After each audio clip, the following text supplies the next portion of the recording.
حدیث پاک میں آیا ہے، آپ صلی اللہ علیہ وآلہ وسلم نے فرمایا، جس کے قدم اللہ تعالیٰ کی راہ میں غبار آلود ہوئے، اللہ تعالیٰ نے اسے آگ پر حرام کر دیا۔ اس حدیث مبارکہ میں حج کے موقع پر خاص آداب کا درس دیا گیا ہے۔ تعریف غبار آلود اللہ تعالیٰ کی خوشنودی حاصل کرنے کے لیے اس کی راہ میں مشقت و تکالیف برداشت کرنا قدم غبار آلود ہونا کہلاتا ہے۔ تو جو خدا اللہ تعالیٰ کی راہ میں سفر کرتا ہے، اس کا ایک ایک قدم اللہ تعالیٰ کے ہاں مغفرت اور بلندی یہ درجات کا باعث بنتا ہے، جہنم سے دوری اور جنت کے حصول کا ذریعہ بنتا ہے۔ اللہ تعالیٰ کی راہ میں قدم غبار آلود ہونے کی چند ایک صورتیں درج ذیل ہیں۔ طلب العلم کا اجر۔ حضور اکرم صلی اللہ علیہ وآلہ وسلم نے فرمایا، علم کی طلب ہر مسلمان پر فرض ہے۔ ایک مسلمان جب علم کی تلاش کے راستے پر نکلتا ہے تو اس راستے میں وہ جتنی مشقتیں اور تکالیف اٹھاتا ہے، اللہ تعالیٰ اس کے بدلے اس کے درجات کو بلند فرماتا ہے۔ عبادات کی ادائیگی۔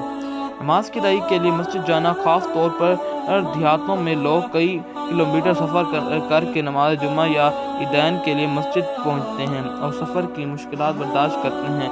اسی طرح حج اور عمرہ کے لیے سفر کرنے والے لوگ اللہ تعالیٰ کے ہاں ان مشکلات کے بدلے انہیں اجر عظیم اور اپنی خاص رحمتوں سے نوازتا ہے۔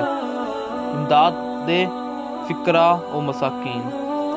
دکھی انسانیت کی بھلائی، ہمدردی اور غمگساری کے لیے گھر سے نکلنا اور اس راستے میں آنے والے مصائب و مشکلات کو برداشت کرنا انسان کو اللہ تعالیٰ کا محبوب اور پسندیدہ بنا دے گا۔ مریض کی عیادت۔ کسی دکھی اور مرض میں مبتلا انسان کی عیادت کرنا، اس سے اظہار ہمدردی کرنا اور اس کا حوصلہ بڑھانا حضور اکرم صلی اللہ علیہ وآلہ وسلم کی پسندیدہ اعمال میں سے ایک ہے۔ آپ صلی اللہ علیہ وآلہ وسلم مذہب میں مریضوں کی عیادت فرمایا کرتے تھے۔ جو مسلمان یہ عمل کرتا ہے، اللہ تعالیٰ اس سے خوش ہوتا ہے۔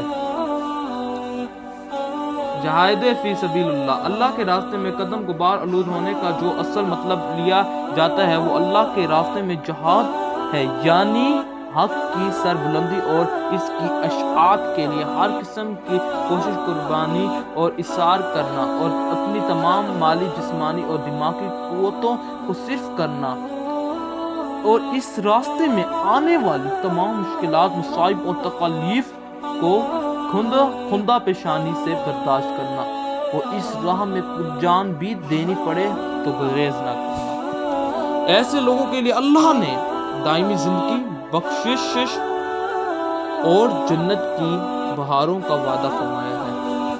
جن کے اللہ تعالیٰ کا فرمان، جو لوگ اللہ کی راہ میں مارے جاتے ہیں، مت کہو کہ وہ مردہ ہیں، بلکہ وہ زندہ ہیں، لیکن تمہیں ان کی زندگی کا شعور نہیں۔ مغفرت کی نوید۔ حضور اکرم صلی اللہ علیہ وآلہ وسلم نے فرمایا، شہید کے خون کا پہلا قطرہ زمین پر گرنے سے قبل اس کے تمام گناہ معاف کر کے اسے جنت میں داخل کر دیا جاتا ہے۔ حاصل کرو، اگر ہم جنت کو پانا چاہتے ہیں تو ہمیں چاہیے کہ اللہ تعالیٰ کی خوشنودی کا راستہ اختیار کریں اور اس راہ میں آنے والی تمام مشکلات کو، پریشانیوں کو خوش دلی سے برداشت کریں۔